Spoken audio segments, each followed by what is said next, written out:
अवघा जन ज्यांच्या पुढे नतमस्तक होतो त्या विठ्ठल बिरदेवाच्या कुशीत संयुक्त बिरदेव चौक पट्टण कोडोली यांच्या वतीने आयोजित केलेल्या मराठा संघराज्यातील इंदोरच्या महाराणी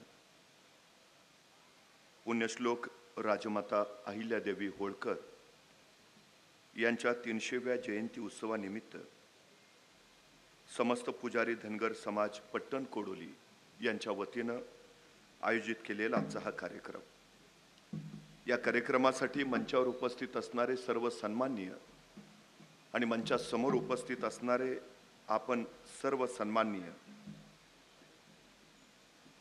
इतिहास अनेकांच्या अभ्यासाचा विषय आहे, इतिहास अनेकांच्या व्यासंगाचा विषय आहे, इतिहास अनेकांच्या संशोधनाचा विषय आहे, इतिहास अनेकांच्या अस्मितेचा विषय आहे, इतिहास अनेकांच्या चेतनेचा प्रेरणेचा विषय आहे। इतिहास काही करू पाहण्याचा, करून दाखवण्याचा, काही घडवण्याचा, घडवू पाहण्याचा आशय आहे।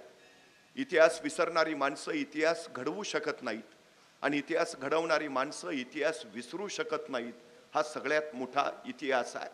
खरं तर म्हणूनच वर्तमान काळामध्ये भूतकाळाच्या इतिहासाची पानं चाळावीत आणि महापुरुषांनी केलेल्या शौर्याचं, पराक्रमाचं स्फूर्तिगीत आपल्या उरात रुजवावं आणि भविष्य काळात वाटचाल करावी ही अपेक्षा असते।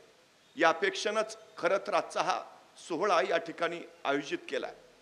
परवा वर्तमानपत्रामध्ये एक जाहिरात आली होती, गेल्या 25 वर्षात ज्याच्या हातून एकही अपघात झाला नाही अशा ड्रायव्हरनी मुलाखतीला यावं। काही ड्रायव्हर मुलाखतीला आले, मुलाखती चालू झाल्या, पहिल्या ड्रायव्हरला विचारलं, काय हो गेल्या 25 वर्षात तुमच्या हातून एकही अपघात नाही? तो म्हटला अजिबात नाही, विषय नाही, प्रश्नच नाही, साक्षी पुरावे कागदपत्र सारं तपासलं, या माणसाच्या हातून गेल्या 25 वर्षात एकही अपघाताची नोंद नाही। मुलाखत घेणाऱ्याला आश्चर्य वाटलं, त्यानं विचारलं की गेल्या 25 वर्षात तुमच्या हातून एकही अपघात नाही? तो म्हटला विषयच नाही, फक्त गाडी एकदा ब्रेक फेल झाली म्हणून दरीत कोसळलो, पण बाकी कुठं टच नाही। त्याला म्हटले चला बाजूला। दुसऱ्याला विचारलं, गेल्या 25 वर्षात तुमच्या हातून एकही अपघात नाही? तो म्हटला अजिबात विषयच नाही, फक्त एक जण पुढनं येऊन माझ्या अंगावर आदळला तेवढंच काय ते, पण बाकी कुठं धक्का नाही। तिसरा आला, त्याला विचारलं, गेल्या 25 वर्षात तुमच्या हातून एकही अपघात नाही? विषय नाही, प्रश्नच नाही, साक्षी पुरावे कागदपत्र सगळं तपासलं, या ड्रायव्हरच्या हातून गेल्या 25 वर्षात एकही अपघाताची नोंद नाही। त्या मुलाखत घेणाऱ्याला पुन्हा आश्चर्य वाटलं, त्यानं न राहून विचारलं, गेल्या 25 वर्षात तुमच्या हातून एकही अपघात नाही, तुमच्या या यशाचं रहस्य काय? तसा समोरचा ड्रायव्हर शांतपणे म्हणाला, गेल्या 25 वर्षापूर्वी माझी गाडी जी मी एकदा गॅरेजला लावली परत बाहेरच नाही काढली।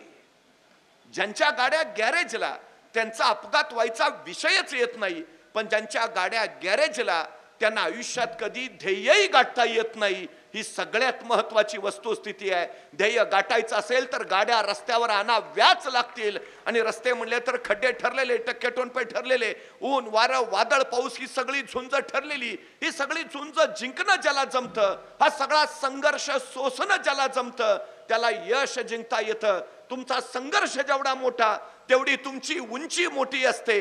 राजमाता अहिल्यादेवी होळकरांच्या वाट्याला संघर्ष एवढा मोठा होता की जोपर्यंत चंद्र सूर्य राहतील तोपर्यंत राजमाता अहिल्यादेवी होळकर आमच्या काळजामध्ये जिवंतच राहतील। खरं तर 350 वर्षापूर्वी छत्रपती शिवाजी महाराजांनी या मातेमध्ये स्वराज्य उभा केलं। हे रयतेचं राज्य होतं, लोककल्याणकारी राज्य होतं। स्वराज्याचं जोपर्यंत सुराज्य होत नाही तोपर्यंत त्या राज्याला अर्थ असत नाही, हे महाराजांनी स्पष्टपणे सांगितलेलं। पण खरं तर एक गोष्ट आपण लक्षात घेतली पाहिजे, या स्वराज्याच्या पाठीमागं महाराजांचं ध्येय काय होतं?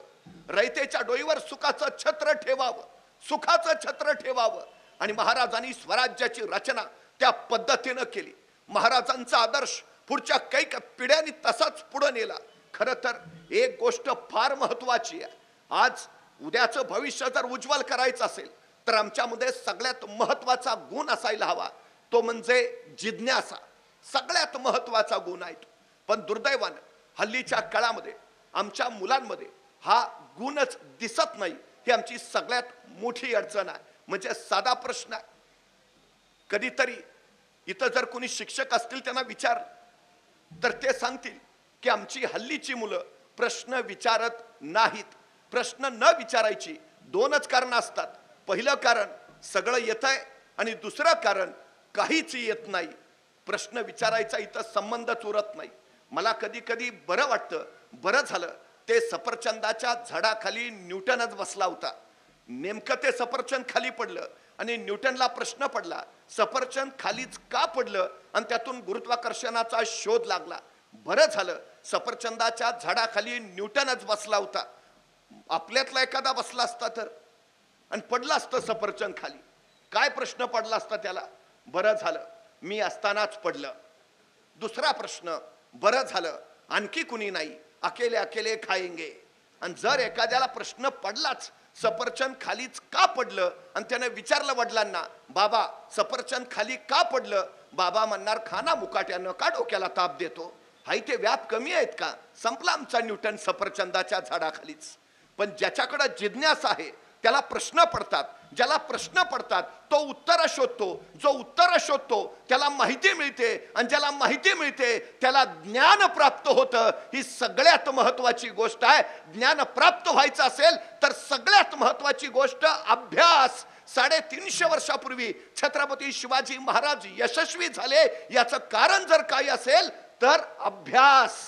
अबे करे नावाचा फ्रेंच प्रवासी ज्यावेळी चौलच्या कार्यालयात पोहोचला, त्याला राजापूरच्या बंदरात जायचं होतं, पण पोहोचताना त्यांनी नुसता परवाना घेतला नाही तर महाराजांच्या कार्यालयातल्या अधिकाऱ्याला पहिला प्रश्न विचारला, तुमच्या महाराजांचं सैन्य कमी, तुमच्या महाराजांचं सामर्थ्य कमी, तुमच्या महाराजांची संपत्ती कमी, तरी तुमचे महाराज प्रत्येक लढाईत यशस्वी होत आहेत, तुमच्या महाराजांच्या यशाचं कारण काय? आणि महाराजांचा अधिकारी म्हटला, आमच्या महाराजांच्या यशाचं कारण एकच, अभ्यास, प्रचंड अभ्यास, विलक्षण अभ्यास. धर्मशास्त्र, अर्थशास्त्र, नीतिशास्त्र, समाजशास्त्र, राज्यशास्त्र, इतिहास महाराजांना तोंडपाठ आणि भूगोल जणू राजांच्या नजरेत साठवलाय. अभ्यास हेच महाराजांच्या यशाचं कारण आहे. दुसरा प्रश्न त्या आंबेडकरने विचारला, तुमचे महाराज हे सगळं करतायत पण तुमच्या महाराजांचं ध्येय काय आहे? आणि महाराजांचा अधिकारी म्हणाला, आमच्या महाराजांचं ध्येय एकच, तंजावर ते पेशावर पर्यंत आणि सिंधू नदीपासून कावेरीच्या संगमापर्यंत अखंड स्वराज्य निर्माण करायचं आणि या स्वराज्यावर भगवा डौलानी फडकावत ठेवायचा, हे आमच्या राजांचं ध्येय आहे. काय ध्येय आहे? अहद तंजावर, तहद पेशावर, सिंधू नदीपासून बंगालचा उपसागर, अखंड साम्राज्य. छत्रपती शिवाजी महाराजांचं हे ध्येय होतं. छत्रपती शिवाजी महाराजांच्या नंतर छत्रपती संभाजी महाराजांनी स्वराज्य विस्तार केला. छत्रपती संभाजी महाराजांच्या नंतर छत्रपती शाहू महाराज, राजाराम महाराजांनी स्वराज्याचा विस्तार केला. आणि खऱ्या अर्थानं हे छत्रपती शिवरायांचं स्वराज्य अटके पार पोहोचलं, भगवा अटके पार पोहोचला. हे अटक कुठे माहिती आहे? छत्रपती शिवाजी महाराजांनी सांगितलं, या देशात आक्रमक येताच कामा नयेत. हे अटक आहे सिंधू नदी, खैबर खिंड, जिथून आक्रमक येतात त्या खैबर खिंडीच्या सिंधू नदीवरचं पहिलं ठाणं म्हणजे हे अटक. मराठ्यांनी तिथपर्यंत राज्य वाढवलं, भगवा तिथपर्यंत फडकावला. पाकिस्तानवर 6 महिने मराठ्यांचा भगवा फडकत होता, हे आपण लक्षात घेतलं पाहिजे. आणि या सगळ्या पराक्रमामध्ये, या सगळ्या शौर्यामध्ये सगळ्यात मोठा मोलाचा वाटा जर कुणाचा असेल तर तो आहे पराक्रमी होळकर घराण्याचा. सगळ्यात मोठा वाटा. थोरले बाजीराव पेशवे यांनी दिल्ली काबीज करायचं ठरवलं. मराठी फौजा दिल्लीकडे निघाल्या आणि बघता बघता हा सगळा उत्तरेतला प्रांत काबीज झाला. मल्हारराव होळकरांच्या पराक्रमाची समशेर तेजाळत राहिली आणि त्यांच्या त्या समशेरीच्या पराक्रमाच्या बळावर पेशव्यांनी त्यांना माळव्याचं सुभेदार बनवलं. इंदोर, महेश्वर आणि आजूबाजूचा सगळा परिसर हा होळकरांच्या ताब्यात आला. होळकरांचं राज्य तिथं सुरू झालं. खरं तर आमच्या सातारा जिल्ह्यातल्या फलटण पासून काही मैलावर असणाऱ्या होळ या गावचे हे होळकर पुण्याला आले आणि आपल्या पराक्रमानं पाहता पाहता मराठी साम्राज्याचे सेनापती झाले. त्यांची समशेर छत्रपती शिवाजी महाराजांचं ध्येय विस्तारित, अटके पार फडकली, स्वराज्य विस्तीर्ण झालं. हेच पराक्रमी मल्हारराव होळकर पुण्याला जाताना अहिल्यानगर जिल्ह्यातल्या चौंडी या गावी थांबले होते. आणि तिथंच शंभू महादेवाच्या मंदिरामध्ये एक चुनचुनीत अत्यंत हुशार मुलगी गरिबांना अन्नदान करताना त्यांनी पाहिली. काही काळानंतर ती शिवशंकराच्या मंदिराचं स्वच्छता करताना त्याने अनुभवली. ती चुनचुनीत मुलगी मल्हार रावांच्या विचारात पक्की रुजली. ती मुलगी होती अहिल्या. चौंडीचे पाटील मानकोजी शिंदे आणि सुशीलाबाई शिंदे यांची लाडकी लेक. खरं तर मानकोजींनी त्यांना मुलगी म्हणून वाढवलंच नव्हतं. त्या काळात मुलींनी शिकणं दुरापास्त, पण मानकोजींनी अहिल्यादेवींच्या शिक्षणाची सोय घरीच केलेली. लिहायला वाचायला शिकलेल्या अहिल्यादेवी मल्हारराव होळकरांनी मानकोजींना विचारलं, आमचे चिरंजीव खंडेरावांसाठी आपली ही अहिल्या द्याल? आणि मानकोजींनी मान्यता दिली. आणि अहिल्या होळकरांच्या उंबरट्यावरचं माप ओलांडून होळकरांची सून म्हणून वयाच्या 8व्या वर्षी प्रवेश करती झाली. एका नव्या पर्वाला सुरुवात. अत्यंत चुनचुनीत, अत्यंत हुशार आणि त्याहून युद्ध कुशल असलेल्या या अहिल्या देवी पाहता पाहता होळकरांच्या गळ्यातला जीव की प्राण झाल्या. खंडेरावांबरोबर त्यांचं लग्न झालं. मालेराव आणि 3 वर्षानंतर मुक्ताई नावाची अपत्य त्यांना झाली. पण खरं तर हा सगळा जीवनाचा प्रवास सुरू असतानाच मल्हारराव होळकरांनी अहिल्यादेवींची हुशारी लक्षात घेऊन त्यांना राज्यकारभाराचे धडे द्यायला सुरुवात केली. मल्हारराव होळकर कायम युद्धासाठी मोहिमेवर असायचे आणि त्यावेळी राज्याचा कारभार या अहिल्यादेवी पाहायच्या.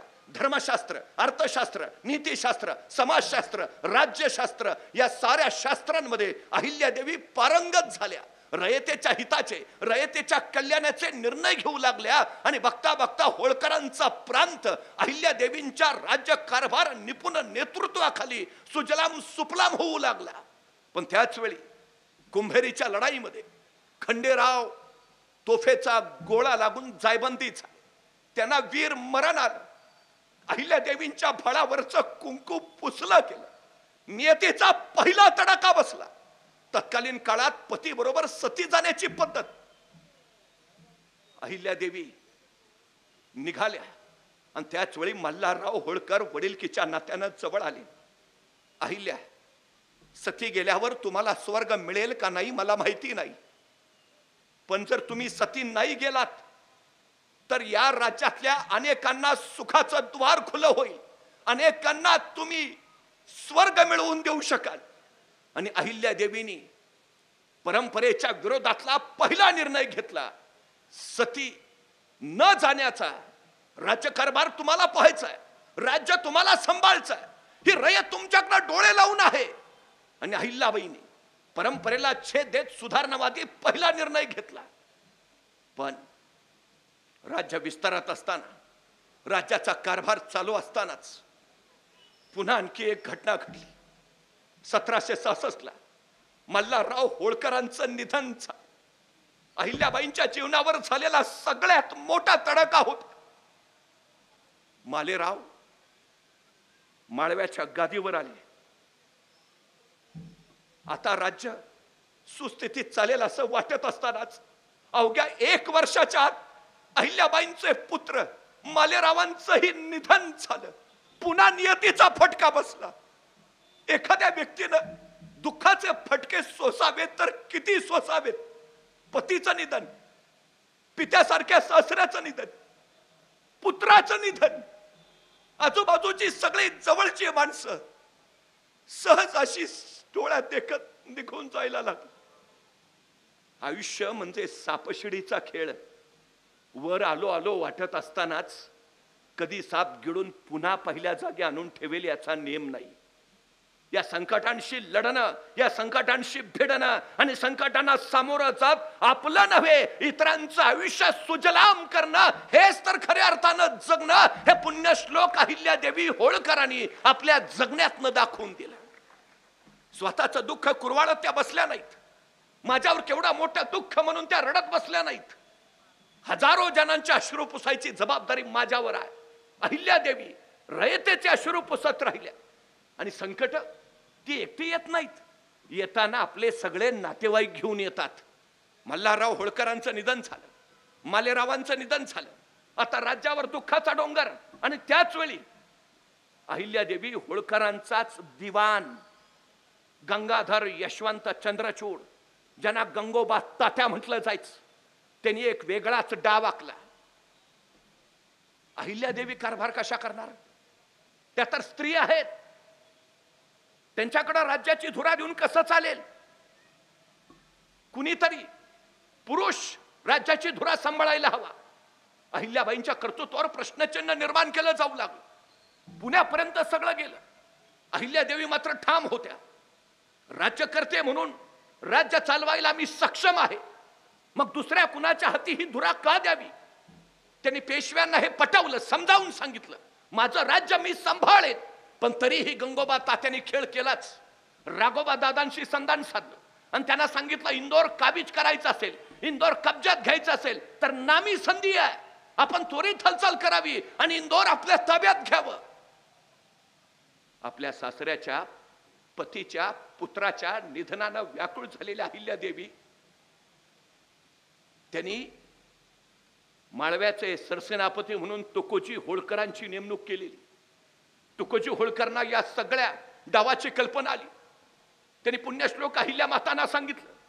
पुण्याहून राघोबा दादा इंदोर काबीज करायला निघालेत. आणि संतापलेल्या अहिल्यादेवींनी राघोबा दादांना खरमारीत पत्र पाठवलं, तुम्ही मला बाई समजून जर अबला मानत असाल तर ती तुमची सगळ्यात मोठी चूक आहे. जर हातात भाला घेऊन मी रणांगणात उतरले तर हत्तीच्या पायाला बांधून इंदोरात तुम्हाला फिरवेन. एखादा माणूस दुःखात बुडालाय तर त्याला आणखी बुडवावं असा तुमचा दुष्ट हेतू.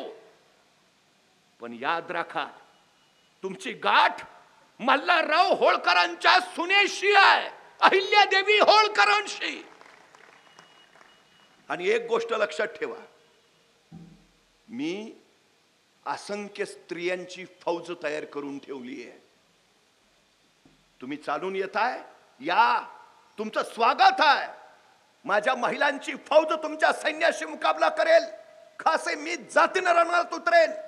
पण लक्षात घ्या, आमचा पराभव झाला तर आमचं काहीच बिघडणार नाही. पण जर तुमचा पराभव झाला तर बाईच्या हातून पराभव झाला अशी नामुष्की तुम्हाला पत्करावी लागेल.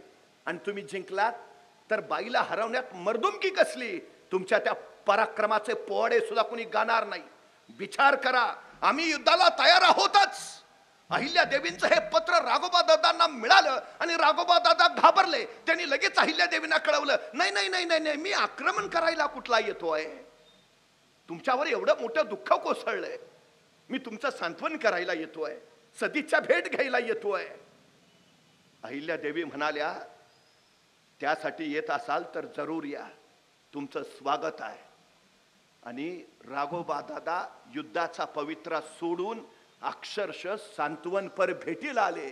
अहिल्यादेवीने त्यांचं प्रचंड मोठं स्वागत केलं. पण हा त्यांचा सगळ्यात मोठा करारीपणा होता, हा त्यांचा सगळ्यात मोठा कणखरपणा होता. खटास खट आणि नटखटास नटखट हा स्वभाव अहिल्यादेवींनी राज्यकारभारात बाळगलाच. मित्र म्हणून याल, स्वागत आहे. शत्रू म्हणून याल, हातापायी धड जाणार नाही.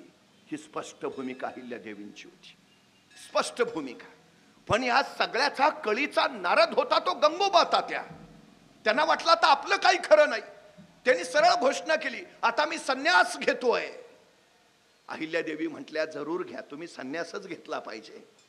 त्यांना असं वाटलं की संन्यास घेतल्यावर आपल्याला इथून बाहेर पडता येईल आणि आपली सुटका होईल, आपली शिक्षा वाचेल. अहिल्यादेवी म्हटले अडचण नाही, घ्या संन्यास घ्या. त्यांनी संन्यासही घेतला आणि मग ते आले. आता मी भारत भ्रमणाला जावं म्हणतो. अहिल्यादेवी म्हटल्या भारत भ्रमण कसले करता, संन्यास घेतलाय ना, तुमची इथंच व्यवस्था करते. आणि दुसऱ्या दिवशी गंगोबा तात्या कैदेत पडले. वाट अडवणाऱ्यांची वाट लावल्याशिवाय माघारी फिरायचं नाही, हा कणखरपणा अहिल्यादेवींच्या मध्ये होताच होता. ही सगळ्यात मोठी वस्तुस्थिती आहे. आताच्या पिढीनं खरं तर तो कणखरपणा घेतला पाहिजे. सगळ्यात महत्वाची गोष्ट आहे, एक विलक्षण स्त्री संपूर्ण राज्य तर सांभाळतेच, विलक्षण कारभार करते, रयतेच्या डोईवर सुखाचं छत्र ठेवते, शिवछत्रपतींना अपेक्षित असणाऱ्या स्वराज्याचं सुराज्यात रूपांतर करते. हे विलक्षण आहे, हे विलक्षण. हे साधं नव्हे, अत्यंत कठोर आणि न्यायनिष्ठूर असलेल्या अहिल्यादेवी. तिथं कुणाची त्यांनी कधी गय केली नाही. मालेराव स्वतःचे पुत्र रथातून निघाले होते. त्यांचा रथ वेगानं दौडत होता, पाठीमागून अहिल्यादेवींचा रथ. पण वेगानं दौडणाऱ्या मालेरावांच्या रथापुढं अचानक एक गाय आणि तिचं वासरू आलं. गाय पुढं निसटली, पण वासरू मात्र रथाखाली गेलं आणि तो रथ बेगमानपणे त्या वासराला चिरडून पुढं गेला. ते वासरू तडफडत तिथंच मरण पावलं. मालेरावांचा रथ न थांबता पुढे निघाला. पाठीमागून अहिल्यादेवींचा रथ येत होता. ते मृत झालेलं वासरू त्यांनी पाहिलं. त्याच्या आसपास घोटाळणारी ती आई नावाची गायी त्यांनी अनुभवली आणि आसपास चौकशी केली. कुणी केलं हे कुणी केलं? आणि आसपासच्या लोकांनी सांगितलं आपलेच पुत्र होते मालेराव, त्यांच्या रथाखालीचे वासरू चिरडला गेलं. संतापल्या अहिल्यादेवी महालात आल्या. मालेरावांच्या सुनेला बोलावलं आणि त्यांना विचारलं, जर एखाद्यानं एखाद्या मुलाला त्याच्या आई समोर ठार मारला असेल तर त्याला काय शिक्षा द्यावी? आणि मालेरावांच्या पत्नी म्हणाल्या, त्या माणसाला त्याच जागी तसाच मृत्यू द्यावा. आणि अहिल्यादेवींनी दरबार भरवला. दरबारात मालेरावांना उभा केलं. तुम्ही एका वासराचा जीव घेतलात, तुमची शिक्षा हीच, वासरासारखाच तुम्हालाही मृत्यू दिला जाईल. काय ज्ञानिष्ठुरपणा असेल. सगळा दरबार सांगत होता, मालेरावांची पहिली चूक म्हणून माफ करा, राणी सरकार शिक्षा नको. पण एका न्यायनिष्ठुर राज्यकर्तीनं हे ऐकलं नाही. ज्या ठिकाणी वासरू मरण पावलं त्याच ठिकाणी हातपाय बांधून मालेरावांना ठेवलं गेलं. रथ सज्ज ठेवला. वासराच्या अंगावर जसा रथ गेला, मालेरावांच्या अंगावरनं तसाच रथ जाईल. पण रथ चालवायलाच कुणी तयार होईना, कुणीच तयार नाही. आपल्या राजांवर कसा कुणी वार करेल, रथ चालवेल? शेवटी कठोर अहिल्यादेवी स्वतः रथात बसल्या आणि त्या रथाखाली आपल्याच पुत्राला चिरडण्याची शिक्षा देण्यासाठी निघाल्या. रथ पुढे जाणार तोपर्यंत अचानक ती गाई, जिचं वासरू मरण पावलं होतं, ती गाई सरळ मालेराव आणि रथाच्या मध्ये येऊन उभा राहिली. ती रथाला पुढे जाऊच देईना. सगळ्या जमलेल्या लोकांनी हाहाकार केला. या गायीची इच्छा आहे मालेरावांना शिक्षा देऊ नये. ती गाई हटायला तयार नाही. राणी सरकार मालेरावांना माफ करा, गायीची इच्छा आहे. रथ माघारी घेतला, बाजूला केला. त्यावेळी ती गाई मालेरावांच्या समोरून बाजूला झाली. एका आईचं अहिल्यादेवींनी काळीच पाहिलं आणि मालेरावांची शिक्षा टळली. स्वतःचा पुत्र असला तरी चूक झाल्यास त्यालाही माफी नाही. हा कर्तव्य कठोरपणा राज्यकर्त्या म्हणून अहिल्यादेवींच्या ठाई होता. हे सगळ्यात मोठेपणा आहे त्यांचं, सगळ्यात मोठं. काय विलक्षणपणा असेल. इंदोर अत्यंत देखणं शहर आहे. होळकरांच्या कर्तृत्वाने उभा राहिलेलं, त्यांच्या कार्यानं पावन झालेलं. पण आपल्या सगळ्या जीवलगांच्या मृत्यूनंतर पुण्यश्लोक अहिल्यादेवींनी इंदोर मधली आपली राजधानी बदलली आणि ती माहेश्वरला नेली. माहेश्वर भगवान शिवशंकराचं पवित्र स्थान. आणि माहेश्वरला त्यांनी आपली राजधानी बनवली. मोठमोठाले प्रसाद बांधले, वाडे उभारले, अनेक वास्तू तिथं त्यांनी उभा केल्या. शंभू महादेवाचं मंदिर उभा केलं. खरं तर माहेश्वर वसवलं, सजवलं, नटवलं. माहेश्वर हे विणकरांचं शहर मानलं जातं. ती वस्त्रोद्योगाची नगरी आहे. पण आज अखंड भारतामध्ये नव्हे, भारताच्या बाहेर माहेश्वरच्या साड्या प्रसिद्ध आहेत. तो वस्त्रोद्योग उद्योग जर कुणी वाढवला असेल तर तो पुण्यश्लोक अहिल्याबाई होळकरांनी. अनेक कलाकार, अनेक कारागीर, अनेक साहित्यिक, अनेक विचारवंत तिथं आणून त्यांनी वसवले आणि सगळ्या क्षेत्रांची राजधानी म्हणून माहेश्वर त्यांनी उभा केली. केवढं प्रचंड कार्य असेल, केवढं प्रचंड कार्य. खरं तर त्या काळामध्ये अनेक कर असायचे. त्यांनी अनेक करांमध्ये सवलती दिल्या. शेतकऱ्यांना, रयतेला सहज जगता यावं, अर्थार्जन करता यावं यासाठी त्यांनी अनेक उद्योग उभा केले. तिथं भिलकवडी नावाचा एक कर असायचा. तो भिल्ल आणि गौंड आदिवासी वसूल करायचे, लोकांना उपद्रव द्यायचे. अहिल्यादेवींनी त्यांना सांगितलं तुमचा करला मान्यता देईन, पण त्यांना पडीक जमिनी दिल्या, त्या लागवडीखाली आणल्या आणि खऱ्या अर्थानं शेतीपासून उद्योगापर्यंत प्रचंड मोठं कार्य अहिल्यादेवींनी माहेश्वर मध्ये उभा केलं. माळवा हा त्यांचा सगळा प्रांत असला तर त्यांच्या कार्यकर्तृत्वासाठी माळवा या राज्याची सीमा त्यांना बांधून ठेवू शकली नाही. असे तू हिमाचल, त्यांच्या कार्याच्या खुणा आजही तुम्हाला जागोजागी दिसतात. कुठेही जा, कुठेही. त्या भगवान शिवशंकराच्या निस्सीम भक्त होत्या, त्या धर्मपरायण होत्या, त्या रयत कल्याणी होत्या. असं कुठलं क्षेत्र नाही ज्या क्षेत्रामध्ये त्यांनी अपार कार्य करून ठेवलं नाही. खरं तर तुम्ही अयोध्येला गेला असाल, अयोध्येची मंदिरं पुण्यश्लोक अहिल्यादेवी होळकरांनी बांधलीत. औरंगजेबानं काशी विश्वेश्वराचं मंदिर उद्ध्वस्त केलं.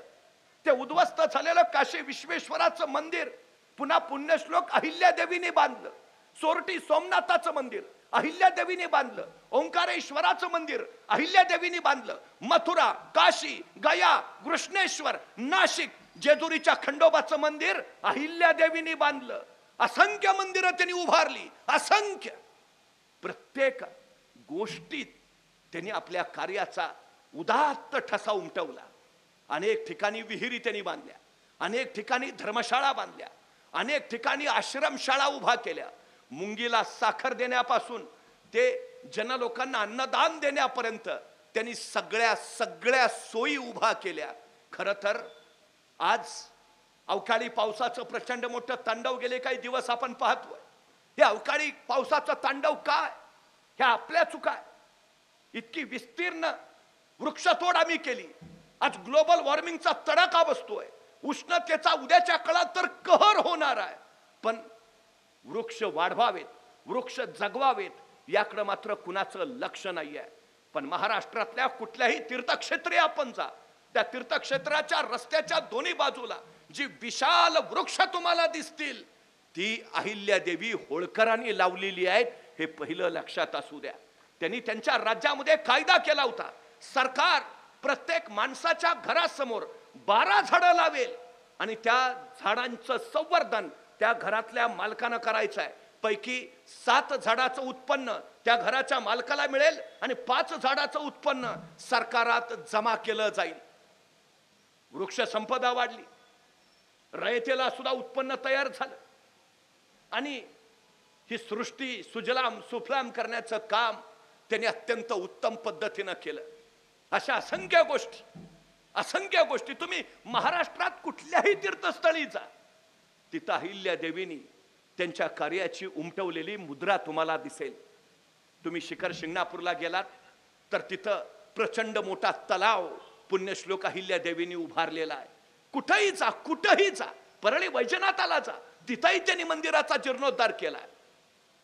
जागोजागी त्यांच्या कार्याला बंधनच नव्हती, त्यांना सीमाच्या मर्यादा नव्हत्या. एक राज्यकर्ती आपल्या फक्त 28 वर्षाच्या कारकिर्दीमध्ये किती प्रचंड कार्य करू शकते याचं एकमेव उदाहरण म्हणजे पुण्यश्लोक अहिल्यादेवी होळकर. हे आपण लक्षात घेतलं पाहिजे. अफाट आणि अफलात तदनंतर इतकी राज्य आली, इतकी सरकार गेली, पण पुण्यश्लोक अहिल्यादेवींनी इतकं कार्य नंतर कुणालाही साधता आलं नाही. ही सगळ्यात आणि सगळ्यात मोठी वस्तुस्थिती आहे. सगळ्या क्षेत्रांचा विलक्षण अभ्यास, अर्थशास्त्रावर प्रचंड प्रचंड आधिपत्य, प्रचंड धर्मपरायण, त्यांची चर्चा चोहोबाजूला इतकी वाढू लागली की पुण्याच्या राघोबा दादांच्या पत्नी आनंदीबाई त्यांना क्षणभर हेवा वाटायला लागला. ह्या कोण आहेत? त्यांची एवढी चर्चा का? माझ्यापेक्षा देखणे आहेत का? माझ्यापेक्षा सुंदर आहेत का? काय आहे त्यांच्याकडं? म्हणून सगळ्या देशभर त्यांची चर्चा चालू आहे. या आनंदीबाईंनी त्यांच्या एका दासीला पुण्यश्लोक अहिल्यादेवींकडे पाठवलं. जा बघून तरी ते कशा आहेत, त्या माझ्यापेक्षा सुंदर देखण्या कशा आहेत, का त्यांची चर्चा आहे.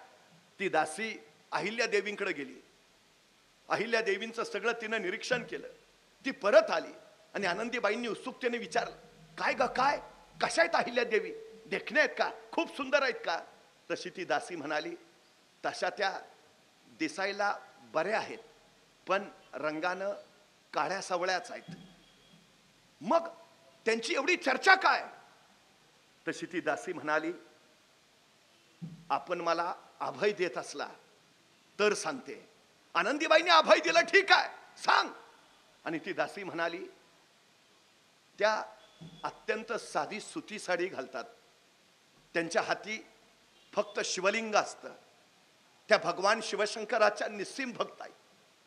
पण बाईसाहेब, ज्यावेळी मी पुण्यश्लोक अहिल्यादेवींच्या समोर गेले, त्यांच्या व्यक्तित्वाचं ते तेज जे होतं ते तेज मी बघितलं आणि मला वाटलं की जावं, पटकन जावं आणि पुण्यश्लोक अहिल्यादेवींचे पाय धरावेत. काय त्यांच्यात आहे मला कळेना. किती तेज, किती वात्सल्य, किती प्रेम, किती माया. साक्षात देवीचंच रूप. खरं सांगू, या जगामध्ये देवाचं आणि देवीचं रूप कधीही कुणी कुणालाच मांडलं नाही. अपवाद आहेत फक्त पुण्यश्लोक अहिल्यादेवी. सृष्टीने त्यांना देवी म्हणून इतकं प्रचंड कार्य केलं. त्यांनी इतकं प्रचंड कार्य. रयत त्यांच्यावर विलक्षण प्रेम करत होती, विलक्षण श्रद्धावंत होती. किती कार्य, किती अफाट कार्य. खर तर संकटांचा एकोमाग एक तडाखा बसत असताना त्यातून स्वतःला सावरावं आणि अनेकांचे आयुष्य घडवावी, असं व्यक्तित्व विलक्षण, अत्यंत विलक्षण. आमच्या पिढीनं आदर्श तो घ्यायला हवा. आज जयंती पुण्यतिथी आनंदीबाईंची होत नाही. आज जयंती पुण्यतिथी पुण्यश्लोक अहिल्यादेवींची होती. तुमचं सौंदर्य काही काळ टिकतं, पण तुम्ही केलेलं लोकोपयोगी कार्य हे चिरंतन टिकतं. हा सगळ्यात मोठा संदेश पुण्यश्लोक अहिल्यादेवींनी दिला. 28 वर्ष त्यांनी कारकीर्द गाजवली. 28 वर्ष प्रत्येक क्षण त्यांनी समाजासाठी दिला. त्यांची स्वतःची राहणी अत्यंत साधी होती, पण समाजासाठी जे काही करता येईल ते सगळं त्यांनी केलंय, सगळं केलंय. आजही त्यांच्या कर्तृत्वाच्या त्या खुणा तुम्हाला जागोजागी दिसतील, जागोजागी. आम्हाला ते कार्य घेऊन पुढे जाता आलं पाहिजे. आम्हाला ते कार्य त्या परंपरेनं पुढे चालवता आलं पाहिजे. खरं तर राज्याचं सुराज्य कधी होतं? ज्यावेळी तुम्ही लोककल्याणकारी कार्य करता. स्वराज्य माझं राज्य आणि सुराज्य लोककल्याणकारी राज्य. छत्रपती शिवाजी महाराजांना अपेक्षित असणारं सुराज्य हे पुण्यश्लोक अहिल्यादेवी होळकरांनी खऱ्या अर्थानं केलं. पुढे तुकोजीराव होळकर, यशवंतराव होळकर यांच्यासारखे पराक्रमी वारसदार या छत्रपती शिवाजी महाराजांच्या साम्राज्याला संवर्धित करत राहिल्या, विलक्षण वाढवित राहिल्या. एकीकडे पराक्रम, शौर्य, तशा वात्सल्यपूर्ण असलेल्या अहिल्यादेवी. पण मनरूप सिंग नावाच्या दरोडेखोरला सुद्धा त्यांनी फाशीची शिक्षा सुनावली होती. जिथं कठोर व्हायचं तिथं कठोरच त्या झाल्यात. पण त्याच्याही पेक्षा त्या अत्यंत सुधारणावादी होत्या. त्या काळात आपली कन्या मुक्ताई, तिचं लग्न करायचं आहे. तत्पूर्वी त्यांनी स्वयंवर घोषित केला. आणि स्वयंवरात काय सांगितलं? तिथंही प्रजेची काळजी, तिथंही राज्याची काळजी. चोर, दरोडेखोर, डाकू राज्यात हाहाकार माजवत होते. आपल्या पुत्रीच्या स्वयंवरात त्यांनी घोषणा केली, जो कुणी चोर, दरोडेखोर, डाकू यांचा बंदोबस्त करेल त्याला मी माझी कन्या देईन, भले तो कुठल्याही जातीपातीचा असू दे. आणि त्या स्वयंवरात अनेक तरुण उतरले. एक तरुण होता शौर्यशाली, पराक्रमी, धाडसी. अनेक चोर, दरोडेखोरांना त्यांनी नमवलं. अहिल्या देवीने शब्द खरा केला आणि मुक्ताईचा हात यशवंतराव फणसे नावाच्या त्या शूर तरुणाच्या हाती सोपवला. त्या काळात त्यांनी केलेला हा आंतरजातीय विवाह होता, हे आपण पहिलं लक्षात घेतलं पाहिजे. हे पुरोगामित्व त्या काळी माणूस जातीपातीनं नव्हे, तर माणूस त्याच्या शौर्यानं, पराक्रमानं, गुणांनी मोठा झाला पाहिजे, हे त्यांचं सगळ्यात मोठं सूत्र होतं. सगळी लोक आनंदानं, एकत्वानं राहावीत. त्यांना एकच धर्म माहिती होता, मानवता धर्म. सगळ्या जातीपातींना, धर्मांना सोबत घेऊन त्यांनी राज्य कारभार केला. हे त्यांचं सगळ्यात मोठं वैशिष्ट्य होतं, सगळ्यात मोठं. आजच्या काळात आम्हाला पुण्यश्लोक अहिल्यादेवींचा तो विचार अत्यंत महत्वाचा आहे, अत्यंत गरजेचा आहे.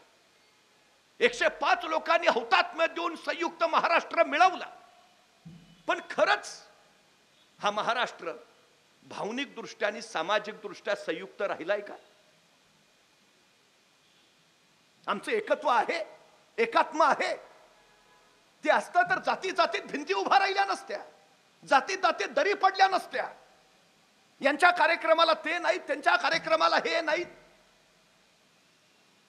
त्यांनी आपापल्या जातीपुरतं काम केलं का? नाही ना. छत्रपती शिवाजी महाराजांनी 18 पगड जातीनं सोबत घेतलं आणि त्यांच्या शौर्याच्या बळावर हे स्वराज्य उभा केलं. सगळ्यांनी, मल्हारराव होळकरांनी इथेच. मग आज आम्हाला तो विचार घेऊन उद्याचा समाज घडवण्याची सगळ्यात मोठी गरज आहे, सगळ्यात मोठी. तर समाज टिकेल, तर राज्य, तर राष्ट्र टिकेल, ही सगळ्यात महत्वाची गरज आहे. प्रश्न पडतो आम्हाला, कशासाठी हे सगळं? सगळे तुकडे पाडत गेलो आम्ही. ही आकाशगंगा, ती आकाशगंगा. आकाशगंगेचे परत तुकडे केले. ती पृथ्वी, तो चंद्र, हा सूर्य. त्या पृथ्वीचे परत तुकडे केले. तो आशिया खंड, तो युरोप खंड, तो अमेरिका खंड, त्या खंडाचे परत तुकडे केले. तो भारत, तो रशिया, तो जपान, तो चीन, त्या भारताचे परत तुकडे केले. हे राज्य, ते राज्य, तुझं राज्य, माझं राज्य, राज्याचे परत तुकडे केले. हा जिल्हा, तो जिल्हा, तुझा जिल्हा, माझा जिल्हा, जिल्ह्याचे परत तुकडे केले. हा तालुका, तो तालुका, तुझा तालुका, माझा तालुका, तालुक्याचे परत तुकडे केले. हे गाव, ते गाव, तुझं गाव, माझं गाव, गावाचे परत तुकडे केले. खालची आळी, वरची आळी, ह्यो पार, त्यो चौक, त्या आळीचे परत तुकडे केले. तुझा चौक, माझा चौक, चौकाचे परत तुकडे. ह्याचं घर, त्याचं घर, तुझं घर, माझं घर, घराचे परत तुकडे. ह्याची खोली, त्याची खोली, तुझी खोली, माझी खोली, खोलीचे परत तुकडे. तुझा कोपरा, माझा कोपरा, ह्याचा कोपरा, त्याचा कोपरा, कोपऱ्याचे परत तुकडे. तुझा खण, माझा खण, ह्याचा खण, त्याचा खण, खणाचे परत तुकडे. ह्यो दगड, त्यो दगड, तुझा दगड, माझा दगड, दगडाचे परत तुकडे. हा कण, तो कण, तो कण, हा कण, कणाचे परत तुकडे. हा रेणू, तो रेणू, ही रेणू, तो रेणू, रेणूचे परत तुकडे. तो अणू, हा अणू, हा अणू, तो अणू. जिथं अणूचा शोध लागला तिथं अणू बॉम्ब तयार झाला. तुम्ही तुकड्यात जाल, विनाशाकडे जाल, आणि तुम्ही पूर्णत्वाकडे जाल, विकासाकडे जाल.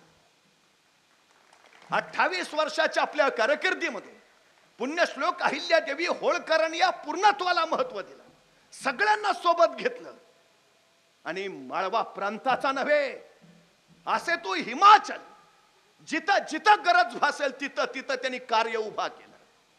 त्यांनी हा विचार नाही केला माझा प्रांत माळवा आहे, मी जेजुरीत कसं काय मंदिर उभा करू, मी नाशिकच्या मंदिराचा कसा जीर्णोद्धार करू, मी तिथं धर्मशाळा कशी उभारू, तिथं आश्रमशाळा का काढू, तिथं विहीर कशाला, ह्यांना तलाव कशाला, मी माझ्या राज्यापुरतं बघते ना. नाही, सगळी माझी आहेत, सगळी माझी आहेत.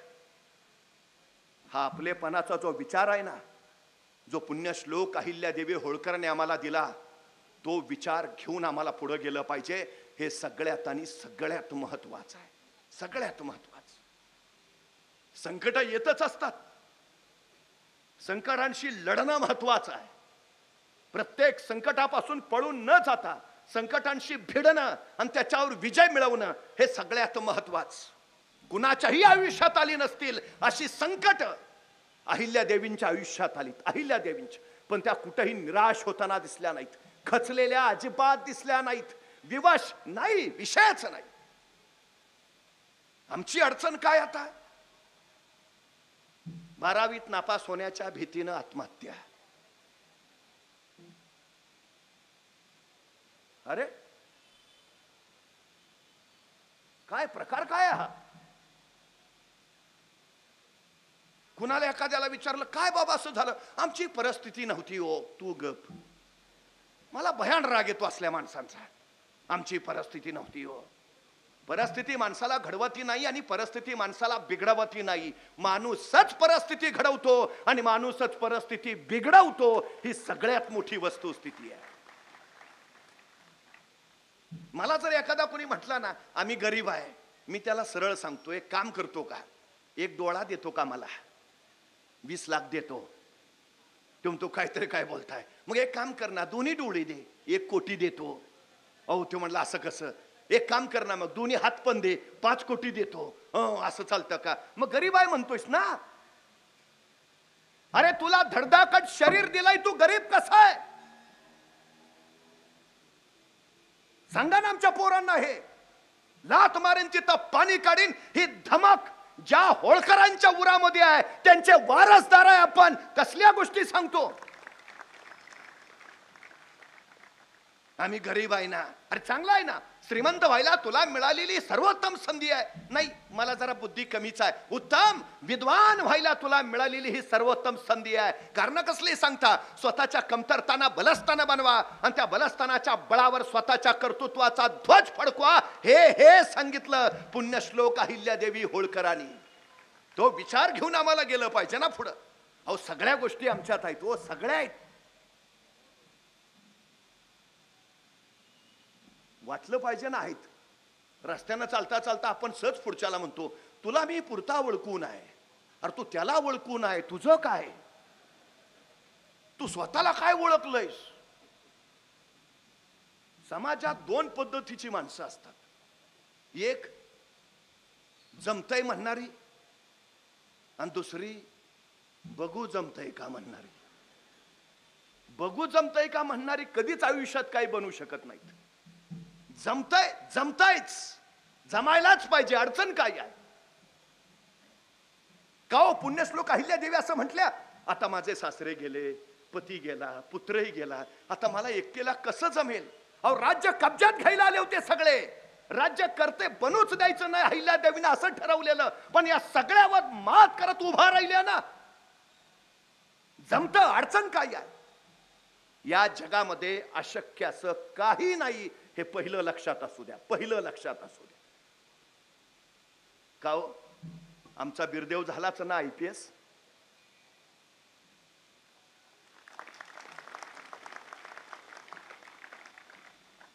जमतय ना.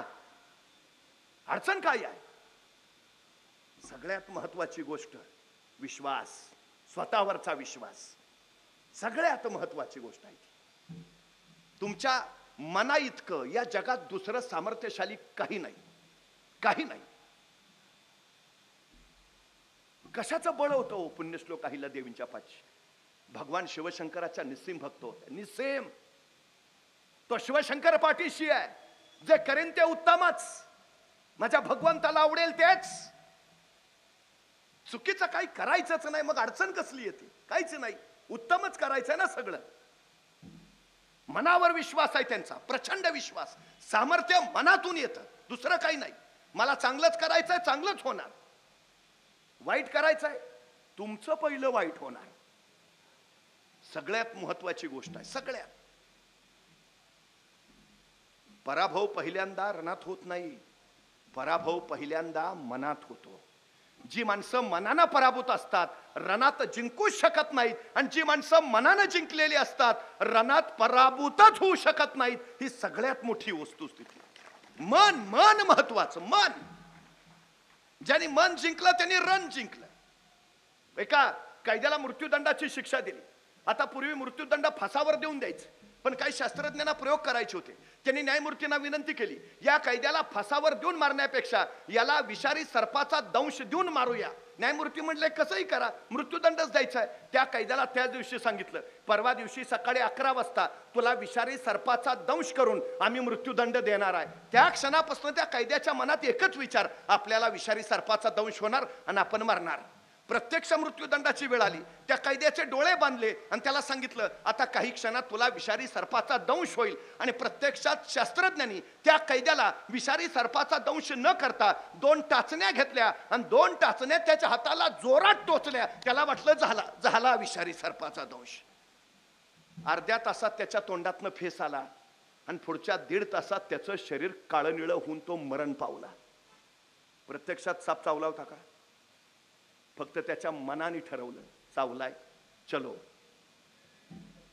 तुमचं मन सगळ्यात महत्वाचं आहे. मन, मनाचं सामर्थ्य तुमच्यात असेल ना, या जगात तुमचा कुणी पराभव करू शकत नाही. मी वारंवार सांगतो, तुम्हाला जगात दुसरा कुणीच बंधनं घालू शकत नाही, कुणीच मर्यादा घालू शकत नाही, कुणीच तुमचा पराभव करू शकत नाही. या जगात फक्त तुमचा पराभव तुम्हीच करू शकता, दुसरं कुणी नाही. आणि या जगात तुम्हाला विजयी फक्त तुम्हीच करून देऊ शकता, दुसरं कुणी नाही, अजिबात नाही. कोण होतं अहिल्यादेवींच्या सोबत? नाही ना कोण. मी, माझं मन आणि माझा भगवान शिवशंकर, संपला विषय. हे सामर्थ्य आहे मनाचं, सगळ्यात मोठं सामर्थ्य. हे सामर्थ्य घ्या ना. कारण कसली सांगता? आमच्यात सगळ्या गोष्टी आहेत, सगळ्या क्षमता आहेत आमच्यात. अहो, तो शिंद्यांचा सरकार गोपाळराव 1790 ला त्यांनी इंदोरवर हल्ला केला आणि खास आहे पुण्यश्लोक अहिल्यादेवी होळकर रणांगणात लढण्यासाठी उतरल्या. वय किती आहे माहिती आहे? 65 वर्ष वय आहे अहिल्यादेवींचं. रणांगणात उतरल्यात लढायला. शिंद्यांच्या गोपाळरावचा खणका पराभव केला. खणका. 62 वर्षाच्या आहेत. कसं लढू? आता जमेल का? सवालच नाही. जमणार. पराभव. नादाला लागलं नाही परत कोण.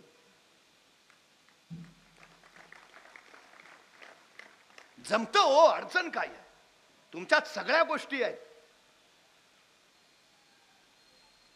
मानकोजी शिंदे, सुशीलाबाई शिंदे, मल्हारराव होळकर यांनी पुण्यश्लोक अहिल्यादेवींवर संस्कार केले. ते लढण्याचे, भिडण्याचे. आमची अडचण इतकी बेकार झाली, गडी अंधार पडला तर घराबाहेर येत नाही.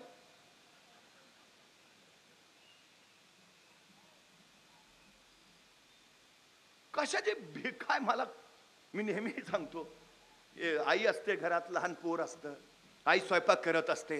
आईची नजर चुकवून ते पोर हळूच अंधाराच्या दिशेनं झेपावतं. तेवढ्यात आईचं लक्ष जातं आणि आई म्हणते, ए नको जाऊ, अंधारात भाऊ असतो, नाही जायचं. ते पोरग तिथनच आईकडे बघतं. आई म्हणते, नाही हा, अंधारात भाऊ असतो, नको. ते परत थांबतं. आई परत स्वयंपाकाला लागते. आईचं लक्ष नाही बघून ते पोरग परत अंधाराकडे झेपावतं. आई संतापते, ए सांगितलं नाही जायचं, अंधारात भाऊ असतो, नको जाऊ. पोरग परत थांबतं. आई परत स्वयंपाकाला लागते. आईचं लक्ष नाही बघून ते पोरग परत अंधाराकडे झेपावतं. जन्मजात त्याच्यात धाडस आहेच, कुतूहल आहेच. उजाडात काय कळतंय, अंधारात काय बघायचंय म्हणून ते जात. पण आई संतापते, उठते, त्या पोरला उचलते, लांब नेऊन ठेवते. सांगितलं नाही जायचं, त्या अंधारात भाऊ असतो, नाही जायचं. त्या पोराच्या बालमनावर कायमचा संस्कार होतो, अंधारात भाऊ असतो. पट्ट्या पुढं 2 पोरांचा बाप झाला तरी अंधारात जात नाही.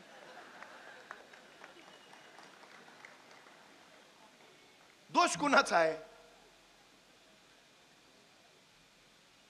बर मला सांगा, एवढ्या संख्येनं तुम्ही बसलाय, कधी कुणी भाऊ बघितलाय का? मग नसलेला भाऊ कशाला डोक्यात घालायचा? मग एखादं पोरगं काय करायला गेलं, अवघड आहे. ते म्हणते खरंच होय, सांगतो नाही. काय काय पट्टे तर असे भेटले मला, ते पुढच्याला सांगतात कुठे निघालाय सायन्सला. हे नक लय अवघड, शो शाळेतच गेला नाही.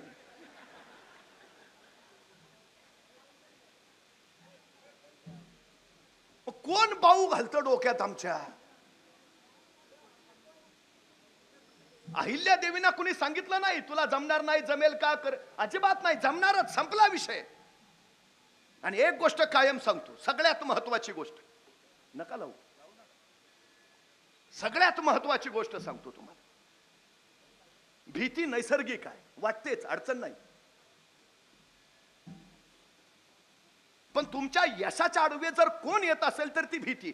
संकट तुम्हाला कधीच मारत नाहीत, संकटांची भीती तुम्हाला मारून टाकते. सगळ्यात महत्वाची गोष्ट. मग विजय मिळवायचा तर पहिली भीती मारली पाहिजे. भीती कशी मारायची? भीतीवर विजय मिळवायचा एकमेव मार्ग आहे आक्रमण. कशावर? भीतीवर आक्रमण. अवघड आहे का इंग्रजी? आक्रमण. इतकं आक्रमण कर की ते शरण आल्याशिवाय सोडायचं नाही. बचावाचा सर्वोत्तम पर्याय आक्रमण. जिथं गरज पडली, पुण्यश्लोक अहिल्या देवीने आक्रमणच केलं, विषयच नाही. पण त्याच वेळी त्यांनी हेही सांगितलं, सगळ्याच लढाया तलवारीच्या जोरावर जिंकता येत नाहीत, बऱ्याच लढाया बुद्धीच्या बळावरच जिंकता येतात. विलक्षण बुद्धिमान, विलक्षण विद्वत्ता. अडचण काय आहे? कशाला कारण सांगायची आम्ही? याव त्याव त्याव याव. तुमचा तुमच्यावर विश्वास असला संपलं सगळं, अडचणच नाही काही. मला एका प्रश्नाचं उत्तर द्या. जंगलात सगळ्यात उंच प्राणी कोण? जिराफ. जंगलात सगळ्यात वेगवान प्राणी कोण? चित्ता. जंगलात सगळ्यात बलाढ्य प्राणी कोण? हत्ती. आणि जंगलात सगळ्यात धूर्त प्राणी कोण? कोल्हा. आणि जंगलचा राजा कोण? का? तो जिराफासारखा उंच नाही, चित्त्यासारखा वेगवान नाही, हत्तीसारखा धिप्पाड नाही, कोल्ह्यासारखा धूर्त नाही, तरी राजा कोण? त्याला कुणीतरी विचारतं, तू का राजा? सिंह म्हणतो, मला वाटतंय म्हणून. जगाला काय वाटतंय मला देणं घेणं नाही, मला वाटतंय ना, संपला विषय. ही ताकद आहे तुमच्या विश्वासाची, स्वतःवरच्या विश्वासाची. संपला विषय. माझ्यात हे नाही, ते नाही, ते नाही, हे नाही, कस काय, सोड. तुला वाटतंय ना, संपला विषय.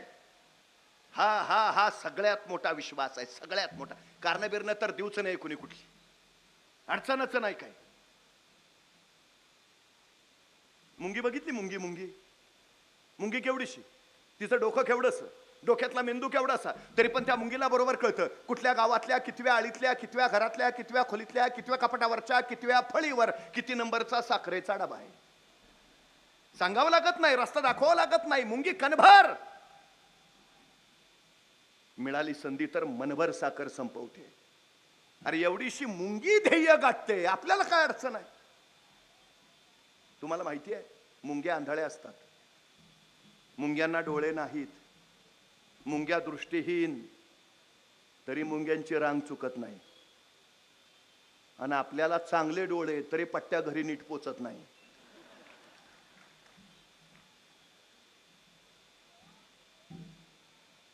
रस्त्यानं मुंगी निघाली एखादी, तिला जाऊ द्यायचं नाही, वाटेत काठी टाका. काठी आली मुंगी वाट बदलत नाही, माघारी तर अजिबात फिरत नाही, सरळ त्या काठीवर चढते पुढे निघून जाते. जाऊ द्यायचं नाही, दगड ठेवा वाटेत, वाटेत दगड ठेवला, मुंगी वाट बदलत नाही, माघारी तर अजिबात फिरत नाही, सरळ दगडावर चढते, स्वतःची उंची वाढवून घेते आणि पुढे निघून जाते. जाऊ द्यायचं नाही, पाणी होता तिच्या वाटेत, पाणी अडवा आलंय, मुंगी वाट बदलत नाही, माघारी तर अजिबात फिरत नाही, सरळ पाण्याला वळसा घालते आणि पुढे निघून जाते. एवढीशी मुंगी सांगते, काही होऊ दे, माघार घ्यायची नाही, अजिबात माघार घ्यायची नाही. एवढी संकट कोसळली पुण्यश्लोक अहिल्या देवींवर. अख्ख्या चरित्रात एक उदाहरण नाही माघार घेतली, विषयच नाही, घ्यायचेच नाही, संपला विषय. तुम्हाला यशस्वी व्हायचं ना जगण्यात, माघार घ्यायची नाही, अजिबात नाही, अजिबात नाही. सगळं आहे हो.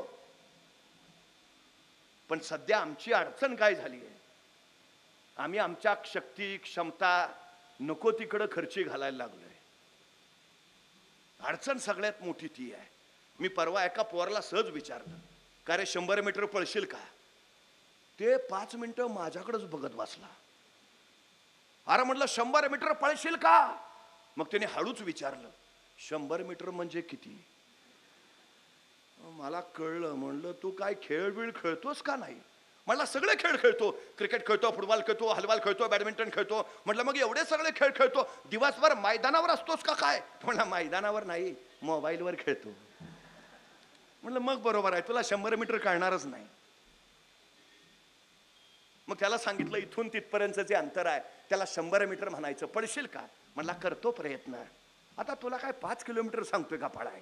100 मीटर नाही, करतो ना प्रयत्न. बरं म्हटलं मला सांग, हे 100 मीटर अंतर पार करायला तुला किती वेळ लागेल? ते 5 मिनिटं अंतरच बघत बसलं. अरे सांग ना किती वेळ लागेल? मग हळूच म्हटला 5 मिनिटं तरी लागतील 100 मीटरला. अरे ऑलिम्पिक मध्ये हुसेन बोल्टचं रेकॉर्ड 9.58 सेकंदाचा आहे. ते 9.58 सेकंदात 100 मीटर पळतय. तू 10 सेकंद मान, 20 सेकंद मान, 25 सेकंद मान, का 5 मिनिटं? माझं मला माहिती आहे ना. मला सुचायचं बंद झालं. अरे म्हटलं सांग ना किती? सांगितलं ना 5 मिनिटं लागतील. तेवढ्यात त्याचा मित्र धावत आला. ए पळ, कुत्र पिसाळलंय. एवढ्या भयान वेगात पळत सुटला. 7 सेकंदात 100 मीटर. म्हटलं तू तर हुसेन बोल्टचं रेकॉर्ड मोडलंस. त्याला 10 सेकंद लागतात, तू 7 सेकंद. मग कुत्र मागं लागलं होतं.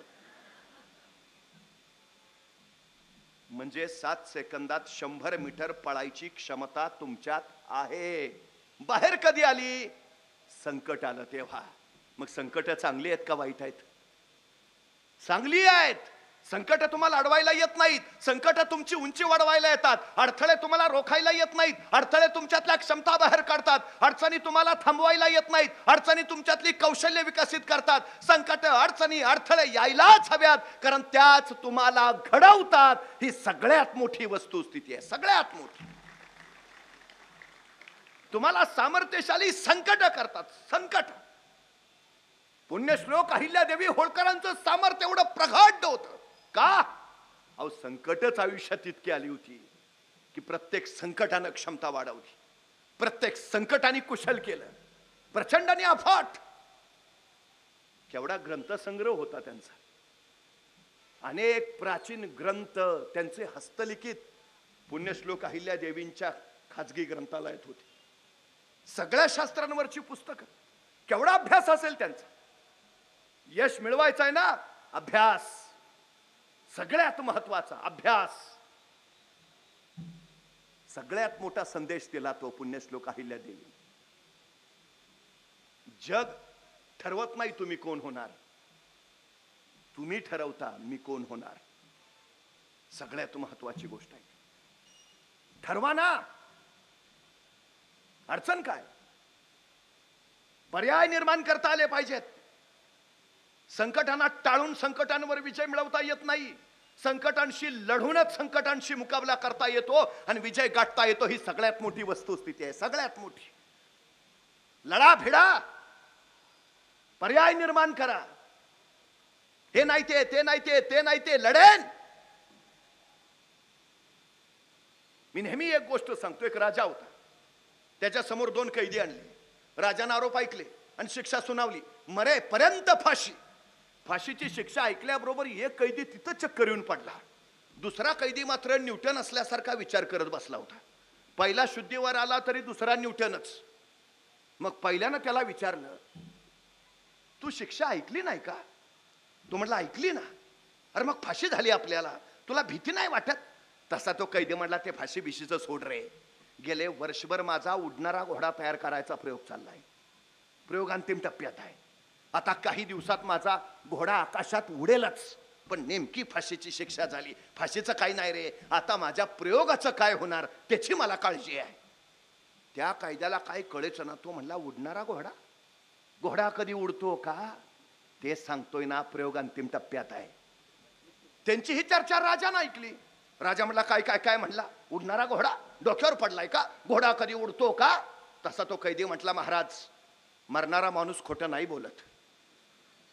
फाशीची शिक्षा दिली मला. कशाला खोटं सांगेन? गेले वर्षभर माझा प्रयोग चाललाय, प्रयोग अंतिम टप्प्यात आहे. आता काही दिवसात माझा घोडा आकाशात उडेलच, पण नेमकी तुम्ही मला फाशीची शिक्षा दिली. महाराज, माझ्या घोड्याचं बाजूला ठेवतो, मला फक्त 1 वर्ष द्या. ह्या 1 वर्षात मी तुमच्या घोड्याला आकाशात उडायला शिकवू शकतो.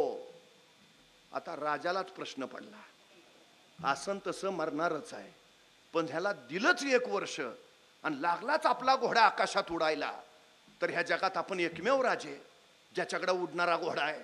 राजा म्हणला, चल ठीक आहे, दिलं दिलं दिलं, तुला 1 वर्ष दिलं. त्या कायद्याला 1 वर्ष मिळालं, पण त्या दुसऱ्या कायद्याला काय कळेना. त्यानं परत त्याला विचारलं, घोडा खरंच उडतो? तो कैदी म्हटला, घोडा उडतो आहे का? मग राजाला खोटं का सांगितलंस? हे बघ, तू तुझं आजचं मरण फक्त उद्यावर ढकलतोय. तसा तो कैदी म्हणला, हे बघ, मी माझ्या जगण्याचे पर्याय तयार करतोय. मतलब 1 वर्षात काही घडू शकतं. ह्या म्हणजे अरे, मला फाशी देणारा राजाच मरू शकतो, आणि तो नाही मेला तर ह्या वर्षात माझा मृत्यू होऊ शकतो. आणि तो पण नाही मेला तर ज्या राजाच्या घोड्याला आकाशात उडायला शिकवायचा आहे तो घोडा मरू शकतो. आणि तो पण नाही मेला तर घोडा खरंच उडू शकतो.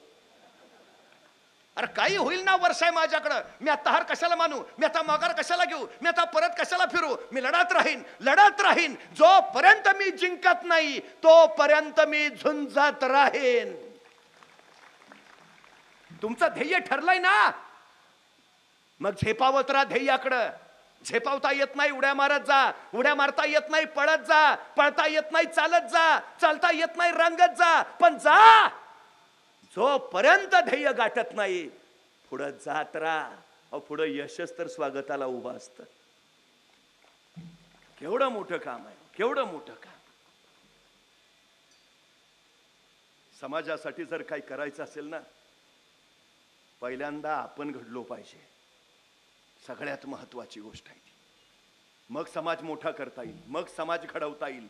मग ही सगळ्यात महत्वाची गोष्ट आहे. आमच्या पिढीला आम्ही ते सांगायला हवं, सगळ्यात गरजेचं, सगळ्यात महत्वाचं. चांगले विचार, चांगले आचार, चांगले संस्कार हे उद्याच्या पिढीवर जावेत, यासाठी पुण्यश्लोक अहिल्या देवीने जागोजागी पाठशाळा काढल्या. जागोजागी उत्तम विचार, उत्तम संस्कार अत्यंत महत्वाचं आहे. कारण तुमच्यावर झालेले संस्कार तुमचे विचार ठरवतात. तुमचे विचार तुमचे आचार बनवतात. तुमचे आचार तुमच्या सवयी बनतात. तुमच्या सवयी तुमचं चारित्र्य घडवतात, आणि तुमचं चारित्र्य तुमचं चरित्र बनवतात. ही सगळ्यात महत्वाची गोष्ट आहे. अहो, केवढे भाग्यवान आहे आपण. पुण्यश्लोक अहिल्या मातांचे वारसदार आहे आपण. केवढा मोठा संस्कार दिलाय त्याने आपल्याला, केवढा मोठा. स्वतःला घडवू, स्वतःला विश्वविजयी करू, आणि मग जग घडवू. जगाचा विचार सगळ्यात महत्वाचा आहे, सगळ्यात महत्वाचा. या जगामध्ये मोठी माणसं ती झाली ज्यांनी स्वतःचा नव्हे इतरांचा विचार केला, समाजाचा विचार केला. ती माणसं मोठी. जयंत्या पुण्यतिथ्या त्यांच्या होतात. आमच्या वाट्याला म्हाळाचा महिना, पितृ पंधरवड्यात सगळे का हो? उत्तम उत्तम उत्तम जगणं ही सगळ्यात महत्वाची गोष्ट आहे. उद्याच्या पिढीला ते सांगा. महाराणी होत्या, महाराणी सारखं जगता आलं असतं ना, राज्यभोग घेता आला असता. अत्यंत साध्या जगल्या, अत्यंत साध्या. आणि आमची धावपळ कशासाठी? अधिक अधिक अधिक. त्यांना माहिती आहे जगण्याचा अर्थ त्यांनी जगाला सांगितला. आमच्या पोरांना ते सांगावं अवघड झालंय सगळं. समाजाबद्दलची कृतज्ञता त्यांच्या ठायी आहे, संवेदनशीलता त्यांच्या ठायी आहे. जगात मी असा राज्यकर्ता बघितला नाही. माणसांचं सोडा, ज्यांनी जनावरांसाठी डोण्या उभारल्या, पशु पक्ष्यांसाठी पाण्याच्या जागा उभारल्या, आणि मुंगीसाठी साखर उठवली. इतक्या संवेदनशील पुण्यश्लोक अहिल्यादेवी होळकर. माणसा सोडा, पशु पक्ष्यांनाही त्रास नाही झाला पाहिजे इतकी पशु पक्ष्यांची मुंगी सारखीची काळजी घेतलीये.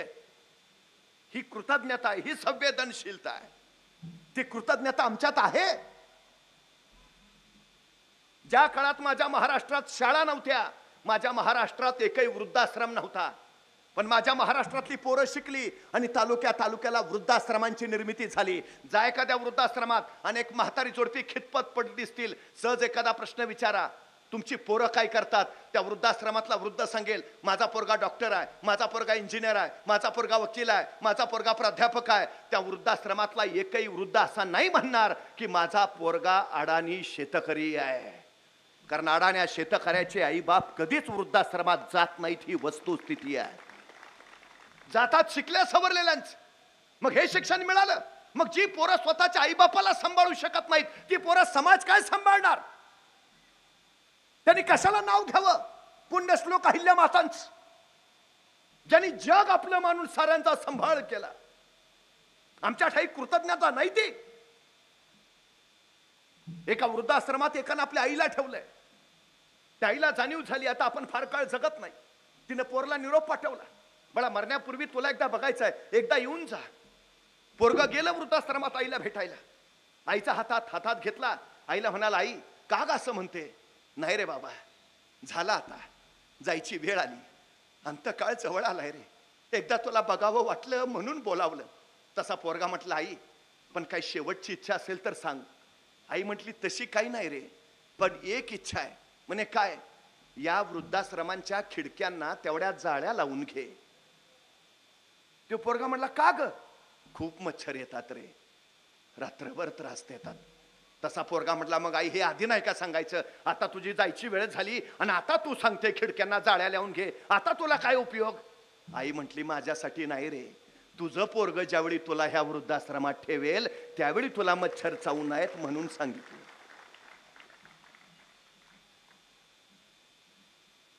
जे पेरतो तेच उगवतो. जोपर्यंत चंद्र सूर्य राहतील तोपर्यंत अहिल्या माताचा जय जयकार होत राहील. स्वतःसाठी नाही, इतरांसाठी जगल्या, इतरांचं जगणं घडवण्यासाठी जगल्या. कृतज्ञता प्रत्येक माणसाच्या प्रति कृतज्ञता आहे. त्याचं मला कसं चांगलं करता येईल. माता म्हणून, राज्य माता म्हणून साऱ्यांचा सांभाळ केला. आम्ही आमच्या आई वडिलांची तरी स्वप्न पूर्ण करावी. आई वडिलांची स्वप्न पूर्ण करणं त्याच्यापेक्षा मोठं यश काहीच नाही. हो, स्वराज्य हे तर शहाजी राजे आणि मासाहेब जिजाऊंचं काळी स्वप्न होतं. आपल्या आई वडिलांच्या इच्छेस्तव महाराजांनी स्वतःच्या आयुष्याचं रणांगण केलं आणि हिंदवी स्वराज्य उभा केलं. हा मानकोजी शिंदेचा संस्कार, सुशीलाबाई शिंदेचा, मल्हारराव होळकरांचा संस्कार, त्या संस्कारातून तर घडल्या. आमच्यावर तोच तर संस्कार आहे ना. आम्ही आमचं घर तर सांभाळावं, वाढवावं, पण समाज घडवावा ही त्याच्या पाठीमागची सगळ्यात मोठी अपेक्षा आहे. कृतज्ञता ती ठेवा. अहो, बाकीच्यांचं जाऊ द्या, स्वतःबद्दल तरी ठेवा. जे फुकट मिळतं त्याची आपल्याला किंमत नसते. आमच्या पिढीचं तेच तर झालंय. आता आपण स्वतःच्या चष्म्याची जेवढी काळजी घेतो तेवढी स्वतःच्या डोळ्यांची काळजी घेतो का? घेतली असती तर चष्माच लागला नसता. माणूस स्वतःच्या मोबाईलची जेवढी काळजी घेतो तेवढी स्वतःच्या हृदयाची काळजी घेतो का? जगाच्या पाठीवर अजून असं यंत्र निघालं नाही ज्यात भाकरी टाकली की रक्त तयार होऊन बाहेर पडतं.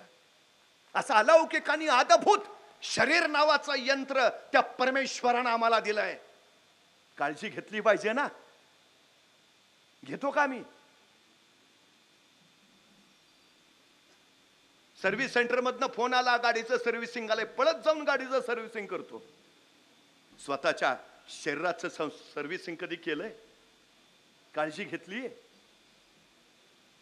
एखाद्या माणसाला हार्ट अटॅक येतो, बायपास करावी लागते. बायपास करणं म्हणजे हृदयाची खराब झालेली रक्तवाहिनी काढायची आणि तिच्या जागी दुसरी चांगली रक्तवाहिनी जोडायची. या शस्त्रक्रियेला खर्च येतो 3 लाख रुपये. म्हणजे आमची एक रक्तवाहिनी केवढ्याला पडली? 3 लाख रुपयाला. आमच्या हृदयाजवळ मुख्य 3 रक्तवाहिन्या बरोबर 1 लाख रक्तवाहिन्यांचं जाळं आहे. एका रक्तवाहिनीची किंमत जर 3 लाख तर 1 लाख रक्तवाहिन्यांची किंमत किती झाली?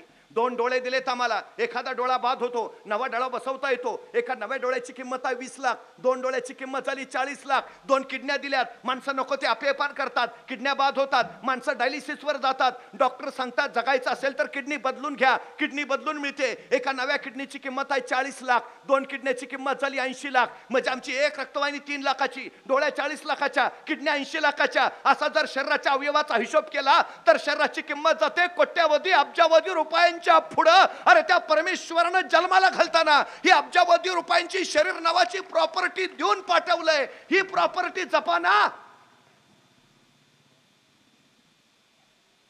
सांभाळा ना. बापाची इच्छा असते पोराच्या खांद्यावर जावं. आज परिस्थिती अशी आहे, बापाच्या खांद्यावर पोरांची प्रेत चाललीत.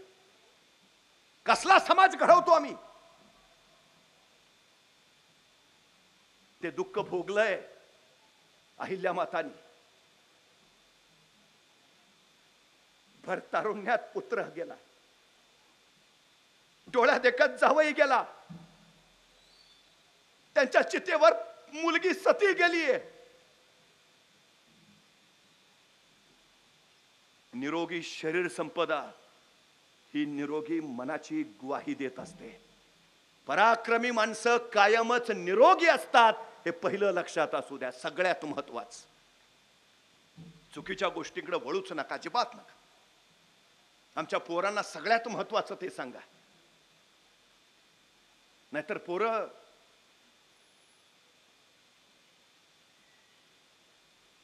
चित्र फार विचित्र झालंय. पानपट्टीवर गांजा मिळतो. आता काय करायचं ते आम्ही ठरवलं पाहिजे.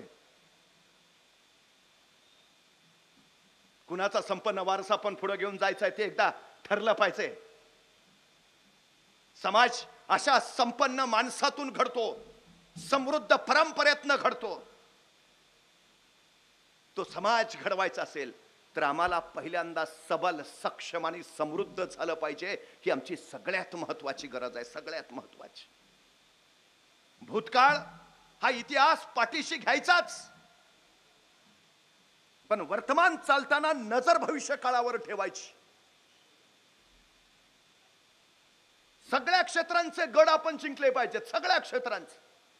आपण IPS होऊ शकतो, IAS होऊ शकतो, डॉक्टर होऊ शकतो, इंजिनियर होऊ शकतो, शास्त्रज्ञ होऊ शकतो. अशक्य काही नाही, आपल्याला काही होऊ शकतो आपण. उद्याचा समाज घडवायचा असेल तर आपल्याला हे व्हावं लागेल. सगळ्यात महत्वाची गोष्ट, सगळ्यात महत्वाची गोष्ट आहे. आमच्या उद्याच्या पिढीला ते सांगा. आज जगातला सगळ्यात श्रीमंत माणूस कोण आहे? Elon Musk. जगातला सगळ्यात श्रीमंत. पिढी जात नाही श्रीमंती, स्वतःच्या आयुष्यात, एकट्याच्या आयुष्यात कमावली आहे. कशाच्या बळावर?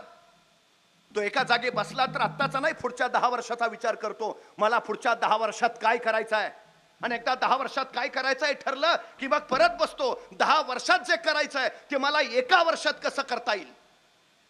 10 वर्षाचं काम एकाच वर्षात. का जगातला श्रीमंत आहे?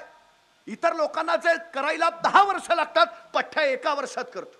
पहिला माणूस आहे ज्यांनी ठरवलं 2050 साली पृथ्वीच्या पोटातला पेट्रोल आणि डिझेल संपेल, 2090 साली पृथ्वीच्या पोटातला गॅस संपेल. गाड्या कशावर धावतील? दुसऱ्याची टेस्ला कंपनी विकत घेतली आणि इलेक्ट्रिक कार बनवणारी सगळ्यात मोठी कंपनी या एलॉन मस्कनं तयार केली. सगळ्यात मोठी कंपनी. उद्या काय चालणार आहे? आज विचार. दृष्टी सगळ्यांकडे असते. यशस्वी व्हायचं तर दूरदृष्टी हवी, जी पुण्यश्लोक अहिल्या देवींकडे आहे.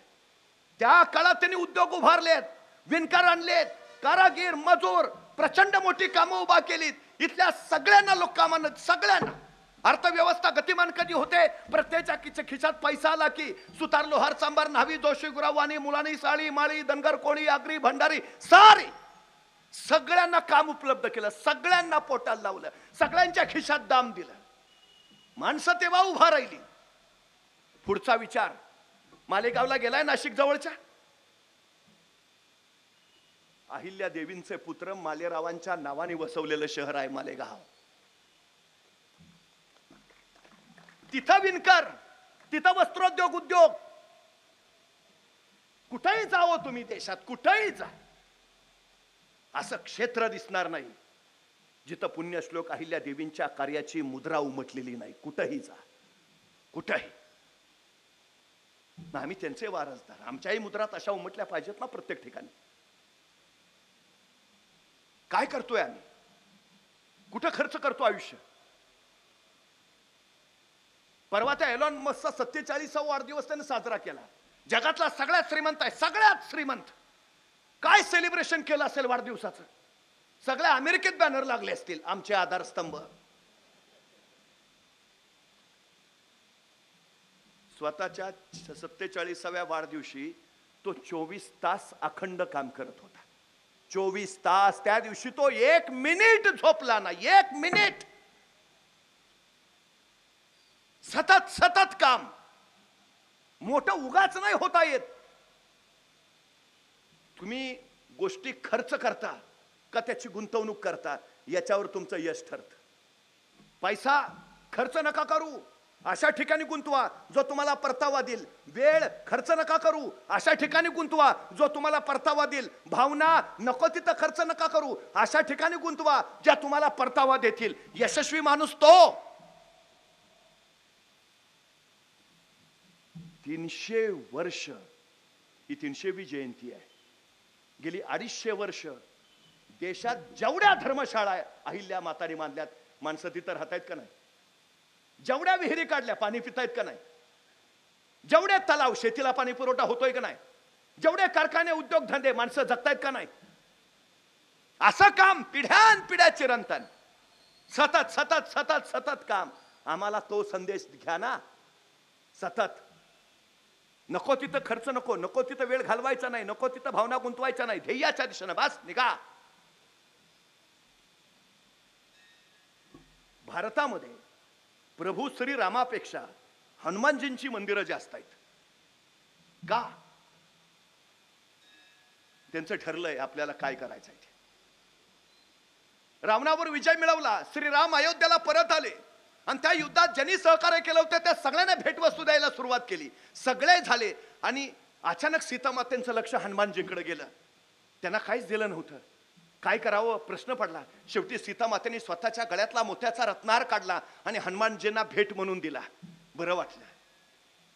नंतर सीतामाता इतर लोकांशी भेटत राहिल्या. काही वेळानंतर त्यांचं लक्ष गेलं तर एका ठिकाणी बसून हनुमानजी तो दिलेला अनमोल मौल्यवान मोत्याचा रत्नहार दातात घेऊन त्यातला एक एक मोती फोडून बघत होते. सीतामातेंना काही कळेना. एवढा मौल्यवान हार बाबा फोडतोय का? त्या जवळ गेला. हनुमानजी काय करताय? मोती का फोडताय? हनुमानजी म्हटले मोत्यात राम आहे का पाहतोय. अहो मोत्यात कसा राम असेल? मोत्यात राम नाही म्हणल्यावर हनुमानजीने रत्नारच फेकून दिला. मग मला काय उपयोग आहे त्याचा? ज्यात राम नाही माझ्या कामाचं नाही. आपल्या पोरांना सांगा आपल्या ध्येयाच्या दिशेनं हनुमानजींसारखं जावं लागेल. काय हवंय? श्रीराम. जे मला श्रीराम देतील तेच मी स्वीकारेन. जे मला श्रीरामापासून विचलित करतील ते मी नाकारेन. काय व्हायचंय पोरांना? डॉक्टर. ज्या गोष्टी मला डॉक्टर बनवतील तेवढ्याच मी स्वीकारेन. ज्या मला त्याच्यापासून विचलित करेन मी नाकारेन. मी जवळच नाही जाणार. काय व्हायचंय? तेवढाच तेवढाच आणि तेवढाच. ठरलंय अहिल्या मातांचं काय करायचंय. लोककल्याण लोककल्याण लोककल्याण. बस 28 वर्ष फक्त लोकांच्या कल्याणाचा ध्यास आहे. दुसरं काहीच नाही. काहीच नाही करता येत. जितकं मोठं व्हायचंय तितके मोठे कष्ट तुम्हाला करावे लागतील. सगळ्यात महत्वाची गोष्ट यशाला शॉर्टकट नसतो. अजिबात नाही. अजिबात नाही. कष्टही तेवढेच. मायकल फेल्प नावाचा जलतरणपटू होता. ऑलिम्पिक यायच्या आधी त्यांनी घोषणा केली या ऑलिम्पिक मध्ये मी 8 सुवर्ण पदक मिळवेन. 8. आतापर्यंत ऑलिम्पिकच्या इतिहासात जलतरणामध्ये 8 सुवर्ण पदक कुणीच कमावली नव्हती आणि यानं घोषणा केली मी 8 कमवेन. सराव सुरू झाला. ऑलिम्पिक स्पर्धा जवळ आली. 1 महिना राहिली आणि नेमका त्याचा अपघात झाला आणि उजवा हात मोडला. डॉक्टरांनी सांगितलं आता 15 दिवस तुम्हाला तलावात उतरताच येणार नाही. ह्यानी तर घोषणा केली मी 8 सुवर्ण पदक कमावणार. अपघात झाला, हात मोडला, तलावातच जायचं नाही. आता थांबला नाही तो.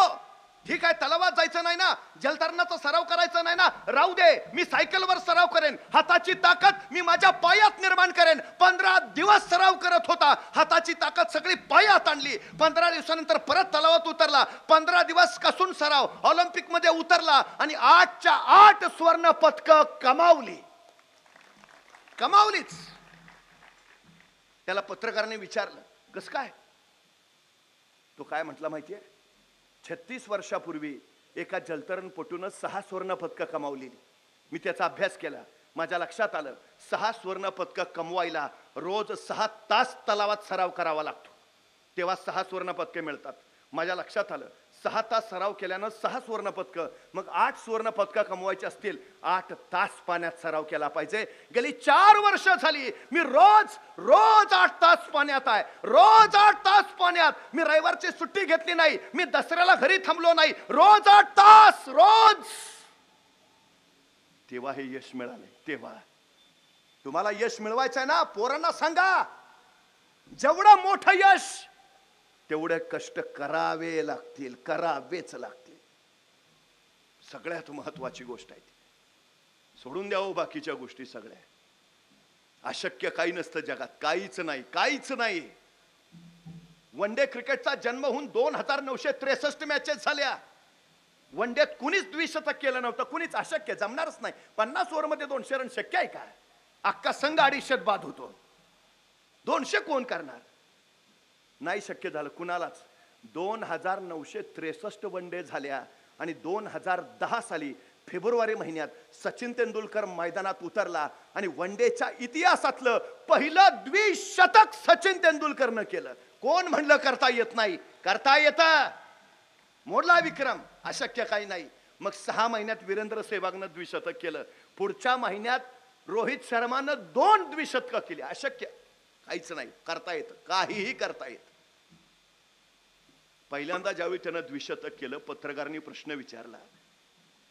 दुसऱ्या दिवशी सकाळी उठल्या उठल्या पहिले सगळे पेपर हातात घेतले असतील, सगळ्या पेपरात तुमच्या बातम्या, लिटिल मास्टरचं द्विशतक, पहिले पेपर, पहिला मोबाईल हातात घेतला असेल, सगळ्यांनी अभिनंदन, सगळ्यांचे कॉंग्रॅच्युलेशनचे मेसेज. सचिन तेंडुलकर काय म्हटला माहितीये? गेली 25 वर्ष झाली मी रोज सकाळी 6 वाजता मैदानावर नेटमध्ये सराव करत असतो. 25 वर्ष माझा एक दिवस चुकला नाही, मी सुट्टी घेतली नाही. 25 वर्ष रोज सकाळी 6 वाजता मी उठल्या उठल्या जर मोबाईल हातात घेतला असता, मी क्रिकेटचा देव झालोच नसतो. आणि आमची पोरं सकाळी उठलं की पहिला मोबाईल. अरे तो कोण सीएम आहे का पीएम आहे? तुला गरज काय? नाही, महाराष्ट्रात काल काय घडलं बघितलं पाहिजे. गप ना. बरं तुला मेसेज काय? गुड मॉर्निंग आणि 2 गुलाब. आयुष्यपणाला लावता रे. कशासाठी?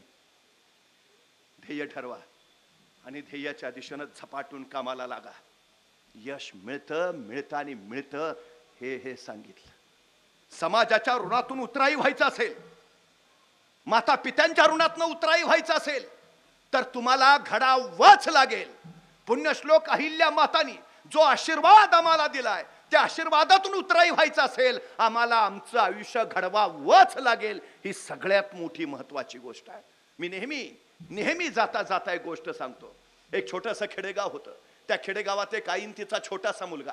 एके दिवशी मुलगा शाळेतून घरी आला. आईला म्हणाला, आई मी उद्या जत्रेला जाणार आहे. मुलगा जत्रेला जाणार म्हणल्यावर आईच्या काळजात चर्र झालं. चर्र एवढ्यासाठी झालं की मुलगा जत्रेला जाणार म्हणजे त्याच्या हातावर किमान 10 रुपयांची नोट तरी ठेवली पाहिजे. त्या माऊलीला काही कळेना. आपलं घर गरिबीचं, आपलं घर दुःखाचं, उराशी गरिबी घेऊन झोपतो आपण. पोराला जत्रेसाठी 10 रुपये द्यावे कुठून, 10 रुपये आणावे कुठून? ती माऊली विचार करत राहिली, विचार करून दमली. शेवटी दिवळीतलं खुरपं घेतलं आणि दुसऱ्याच्या शेतात ती भांगलायला खुरपायला गेली. दिवसभर खुरपणं केलं, भांगलन केलं. संध्याकाळी रोजगाराचे पैसे हातावर पडले. तर प्रसन्न मनानं घरी आली. आता विश्वास होता माझ्या पोराला जत्रेसाठी 10 रुपयाची नोट देता येईल. पोरग शाळेतून घरी आलं. आईला म्हणालं, आई मी संध्याकाळी लवकर झोपतो, मला पहाटे लवकर उठव, लवकर जत्रेला जायचंय. मुलगा झोपी गेला. पहाटे लवकर उठला. आईला उठवलं, आई मी आंघोळीला जातो, तू लवकर भाकरी टाक, मला आंघोळीला जायचंय. पोरगा आंघोळीला गेला. आई चुली पुढे गेली. लालबुंद फुललेल्या निखऱ्यावर तिनं भाकरी भाजायला सुरुवात केली. त्याच लालबुंद निखऱ्यावर तिनं दुधाचं दुधाचं पातेलं ठेवलं. तोपर्यंत पोरगा आंघोळ करून परत आलं,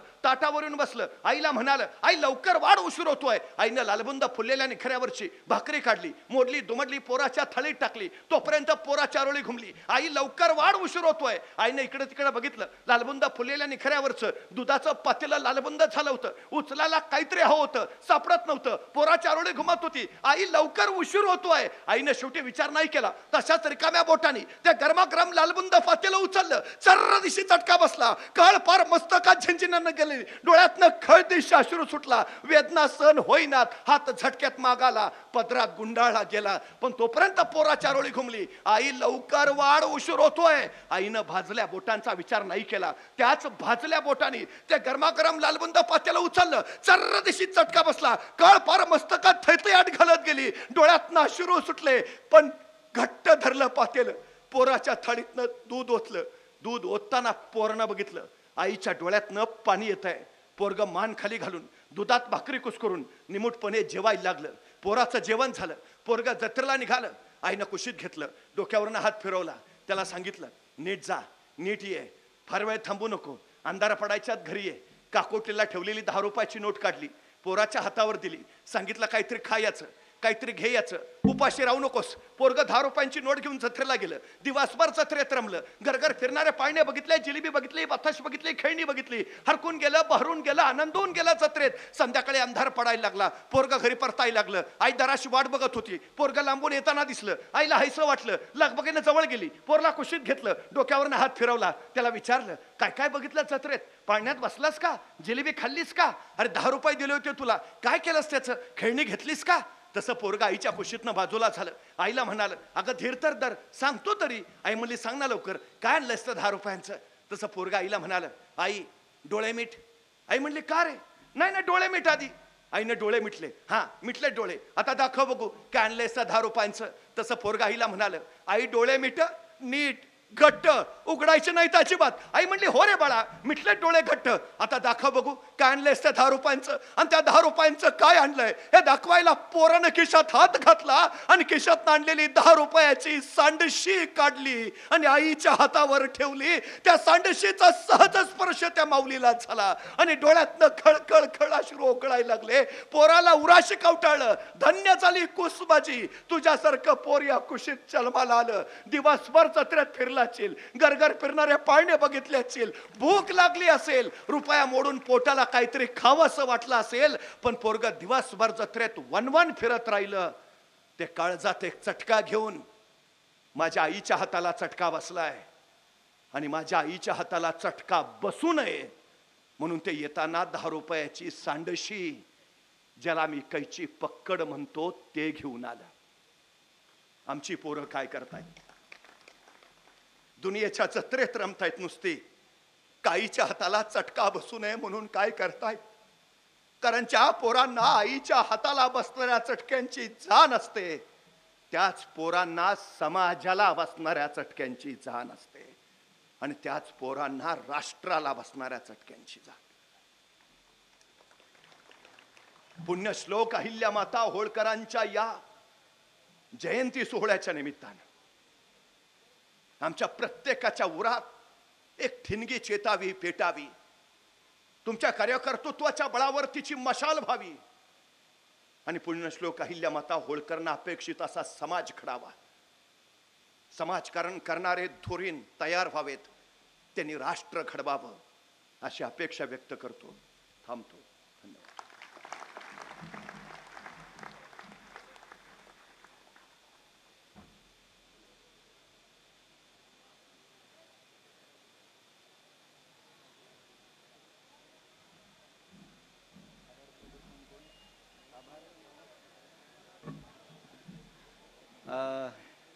खरं तर आयुष्यभरामध्ये अनेक असंख्य कार्यक्रम बघितले, अनेक व्याख्यानं पण ऐकली, पण आजचं व्याख्यान काही आवरत होतं आणि एवढी गर्दी पण मी माझ्या आयुष्यात. सर्वांनी 2 मिनिटं बसून घ्यायचं आहे.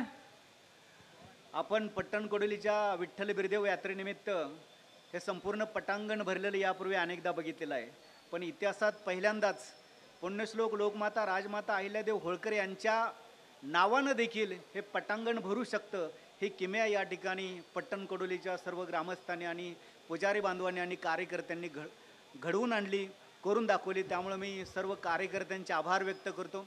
त्याचबरोबर आम्हा सर्वांच्या विनंतीला मान देऊन या ठिकाणी इतक्या लांबून महाराष्ट्राची मुलूक मैदानी तो आदरणीय माननीय श्री नितीन बानुगडे पाटील सर या ठिकाणी आले आणि त्यांनी आपल्या सर्वांना या ठिकाणी मार्गदर्शन केलं. त्याबद्दल आपल्या सर्वांच्या वतीनं मी त्यांचे देखील या ठिकाणी आभार व्यक्त करतो. सर्व कार्यकर्ते जे ह्या कार्यक्रमासाठी राबले त्या कार्यकर्त्यांनाही धन्यवाद देतो.